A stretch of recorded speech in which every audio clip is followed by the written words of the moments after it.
नमस्कार दोस्तों। तो कैसे हो आप सब। ज़्यादा ज्ञान का छिड़काव नहीं करते हुए मैं सीधा मुद्दे पर आता हूँ। मेरा लक्ष्य एक ही रहेगा, कम से कम समय में आपको ज़्यादा से ज़्यादा कंटेंट प्रोवाइड करवाना। तो आज हम राजस्थान की कला व संस्कृति के नए टॉपिक भाषा व बोली के एग्जाम की दृष्टि से महत्वपूर्ण क्वेश्चनों की प्रैक्टिस करते हैं। तो दोस्तों, ये रहा हमारा पहला क्वेश्चन। राजस्थान के सर्वाधिक क्षेत्र में बोली जाने वाली भाषा कौन सी है? मेवाड़ी, मारवाड़ी, हाड़ौती और मालवी। तो मारवाड़ी राजस्थान के सर्वाधिक क्षेत्र में बोली जाने वाली भाषा है। ये जोधपुर, बीकानेर, पाली, बाड़मेर, जैसलमेर 6-7 जिलों में बोली जाती है, इसलिए ये सर्वाधिक क्षेत्र में बोली जाने वाली भाषा है राजस्थान की। दूसरा क्वेश्चन है, किस राजस्थानी बोली को ग्रेसन ने भेली बोली कहा है? तो भेल लगभग डूंगरपुर, बांसवाड़ा, बागड़ी क्षेत्र में रहते हैं, तो बागड़ी बोली कोई भेली बोली कहा है जॉर्ज अब्राहम ग्रियर्सन ने।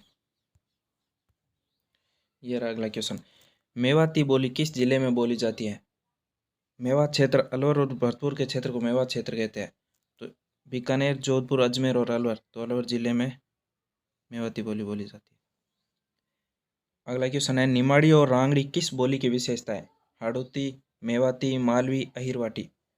तो मालवी बोली की उपबोली है ये मेवाड़ी और रांगड़ी बोली। अगले क्वेश्चन की तरफ चलते हैं।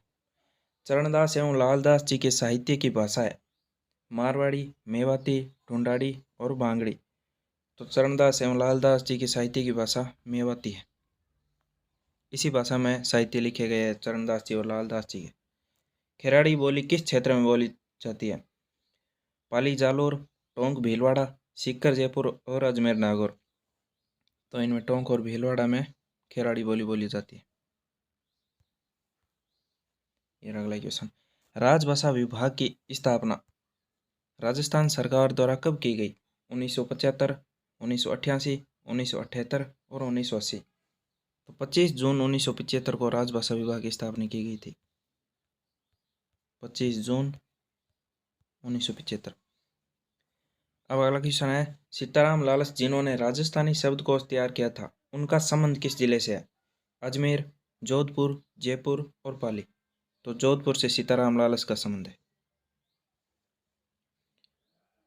अब अगला क्वेश्चन है, वागड़ी बोली कहाँ बोली जाती है? तो वागड़ क्षेत्र डूंगरपुर और बांसवाड़ा क्षेत्र को वागड़ क्षेत्र कहते हैं, तो वागड़ी बोली डूंगरपुर में बोली जाती है।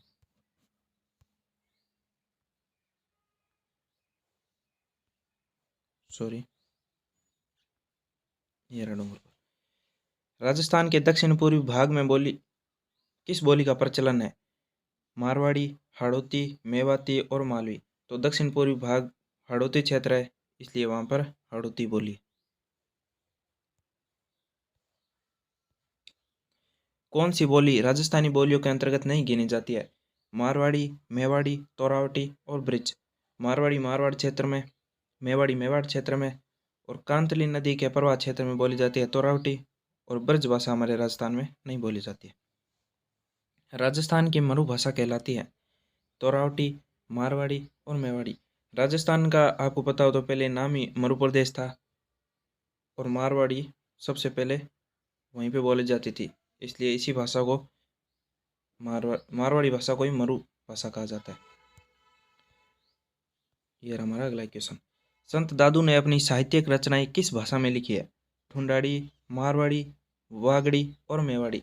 तो संत दादू ने ढूंढाड़ी भाषा में अपनी साहित्यिक रचनाएं लिखी है। मारवाड़ी के बाद राज्य की महत्वपूर्ण बोली कौन सी है? तो मारवाड़ी के बाद मेवाड़ी सबसे ज़्यादा बोली जाने वाली बोली है हमारे राजस्थान में। थली बोली कहाँ बोली जाती है? कोटा, बूंदी, बीकानेर और राजसमंद। तो बीकानेर के रेगिस्तानी क्षेत्रों में बोली जाती है ये थली बोली। राजस्थानी भाषा दिवस कब मनाया जाता है?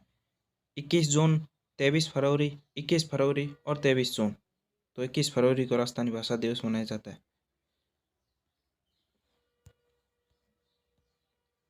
एलपी तेसी तोरी की मृत्यु कहाँ हुई थी?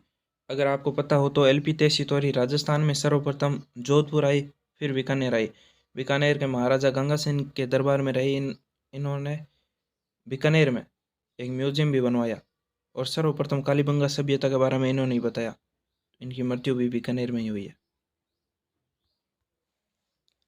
मेवाड़ी किस बोली की बोली है? तो मेवाड़ी मारवाड़ी बोली की बोली है।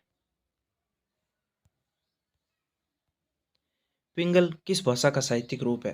पिंगल और डिंगल ये दोनों क्वेश्चन आपको बहुत ही कंफ्यूज करने वाले हैं और लगभग हर एग्जाम में आते हैं, तो इसलिए इन दोनों क्वेश्चन को मैंने साथ में रख दिया है। पिंगल किस भाषा का साहित्यिक रूप है? तो पिंगल तो है ढूंढाड़ी भाषा का साहित्यिक रूप।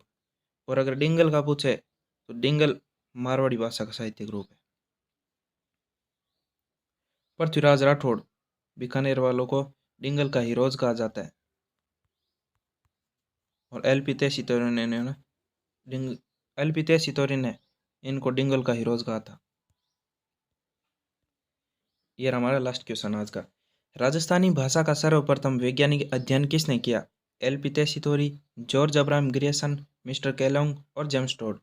तो जॉर्ज अब्राहम ग्रियर्सन ने राजस्थानी भाषा का सर्वप्रथम वैज्ञानिक अध्ययन किया था।